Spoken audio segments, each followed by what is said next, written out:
Alright guys, in this video I wanted to go over why powerlifters don't look like bodybuilders and some strategies for powerlifters to incorporate in their programming and in their nutrition if they do want to sort of maximize their physique development.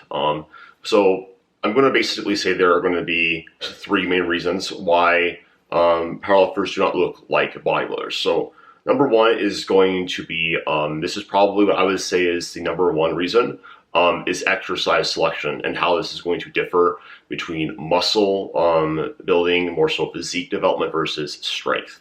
So strength is something that is very, very sensitive to overall fatigue dynamics. So like, anybody who's trained for any period of time understands that you can walk into the gym and feel pretty beat up and have sets of like, 10 to 15 on like some accessories, or doing higher reps on barbell based movements, so 8 reps, and you can probably still have a pretty good workout.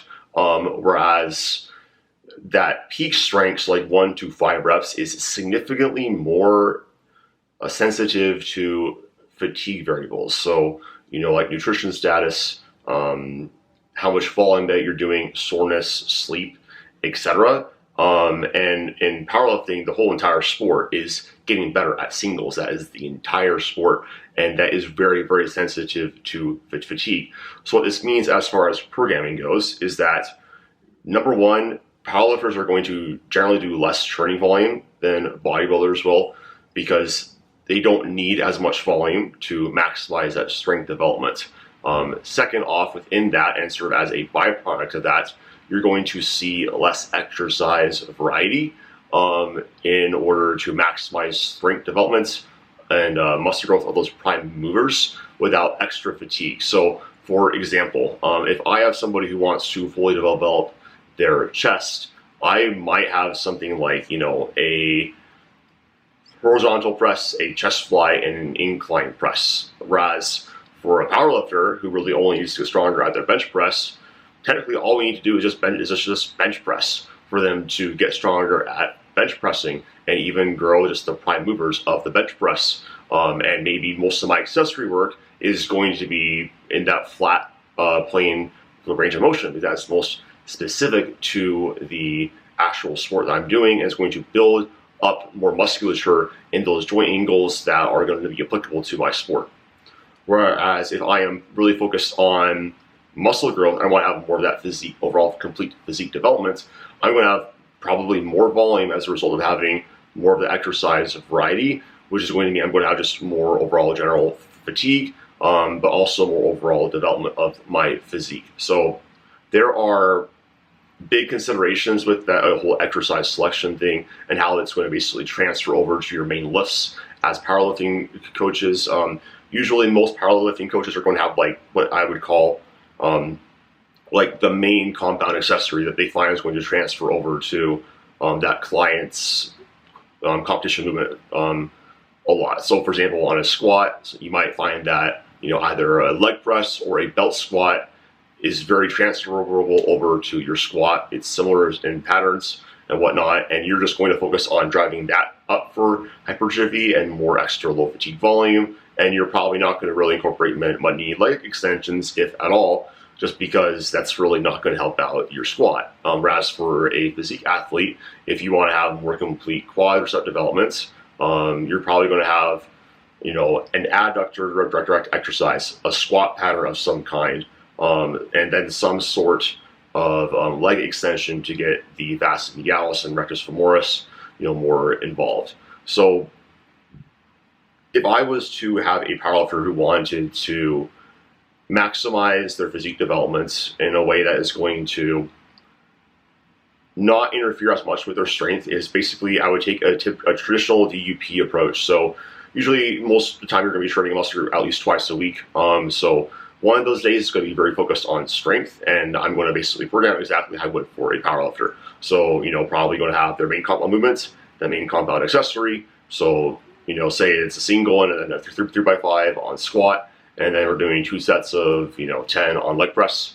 And then on the secondary day, that's when I would incorporate more of the exercise variety of these other exercises that we are missing in order to sort of get more of that complete development. So you know, after their secondary squat work, I'll add in like some adductor work and some leg extensions to get that in. And ideally, I'm going to have, you know, that day might be a little bit more volume. I might even add in a more belt squatting or another second squat pattern. And that day is going to sort of drive most of like the hypertrophy stimulus on that day. Whereas the other day is going to be more so like the actual powerlifting strength focus day, just because it's a lot easier to manage fatigue like that. Like anyone who's strong knows that after you've done some really heavy work and you have to do accessories, it's just really hard mentally to get amped to do it. Like you kind of are just like, I want to go home. You're centrally tired. There's more of the nervous system, you know, consequences to that, and it's better overall through the adaptation of strength after that session to get in and get out and recover, so you can come back strong again. Whereas, you know, then you can come back on a day where you might be holding a little bit more fatigue, but that's okay because hypertrophy is not as sensitive to fatigue. So that is when I would put in more volume on that day, fill in the gaps they need to progress their strength. Obviously, I'm not going to put the volume in so much where they're overlappingly sore on their primary days. I want them not feeling that way because that is going to interfere with their maximum force output, but you get my drift. Now, the second thing is going to be just proximities to failure that powerlifters tended to train at. So bodybuilders usually are going to be training much more close to failure on all their movements. A lot of this is because most bodybuilders are not doing heavy barbell-based movements. Like, I just joined a bodybuilding focused gym, and there's just, I don't see many people touching barbells there. It's most of the people are just doing machines, dumbbells, cables. That's it. I rarely see someone bench pressing. Even more rarely see someone back squatting and even like doing deadlifts. So they're going to be pushing. It's much easier to push closer to failure on those exercises and get less fatigue because you're less connective tissue demands from it. You're going to, you're getting less axial loading from not doing heavy squats and deadlifts. You're not having to do this heavy bracing. There's just not as much central fatigue from that. So you can push closer to failure, and that actually does maximize the stimulus that you can get on the muscle. And going back to what I said about, volume differences too between bodybuilders and powerlifters, that actually allows you to accumulate more volume on the actual muscle, so you can actually get bigger. And so that is, something that, might be a big difference, but that also can be confounded by the fact of the matter is that, you push those exercises a lot closer to failure, and you're not going to have the same fatigue carryover or performance like detriments week to week because it's just not as sensitive to that. Whereas for powerlifting, we have a lot of submaximal volume in our training program. So most common and really good powerlifting coaches are going to have, heavy top sets that are heavier to help practice the skill of lifting heavy, a performance assessment, etc. But they're also going to have, but the majority of our work is going to be some maximal volume that is below an RPE 7. It's usually going to be between RPE 3 to 7, depending on the lift. And the reality is that you're just not getting as much muscle growth stimulus from that. A lot of it is, driving technique and neurological skill acquisition things. You can still build some muscle, especially, just lifting heavier weights, and you absolutely can. But it's just not the exact same. And because of that, you're just not having as much of a strong signal to your body to build as much muscle. So that's another reason why powerlifters look different than bodybuilders, just that proximity to failure differences in what they're actually signaling to the body from a cell signaling perspective. And then the last one, I'm sure most of you saw this coming, most powerlifters just don't eat properly. They're not having enough protein, they're not timing their nutrition consistently throughout their days. They're not actually tracking their food. They don't know what their maintenance calories are. They're kind of winging things. And as a result, this kind of results in, if they're trying to gain weight, they gain a lot more body fat, or they have to cut their bulk short because they gain so much weight so fast.